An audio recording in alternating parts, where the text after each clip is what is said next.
Genetic मध्ये काय असू शकतं, कुठलं तरी मुलं असं खूप रडकं असतं, कुठलं तरी मूल खूप हसरं असतं, कुठलं तरी मूल असं थोडं थोडं मोठं होताना लक्षात येतं की ह्याचा राग प्रचंड आहे.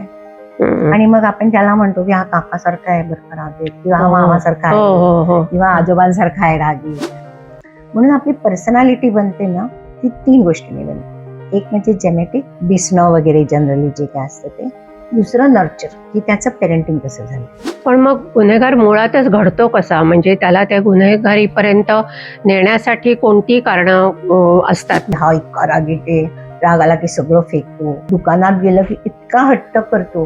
आता ही प्रवृत्ती सुरू झाली आहे, पण ते रिस्क फॅक्टर आहे. डझंट मीन की तो पुढे जाऊन होणार आहे. तो म्हणला मला तर स्टार्टिंगला असं नव्हतं वाटत वगैरे, पण मग सगळे म्हणाले तू एकदा टेस्ट कर, गेलेस का?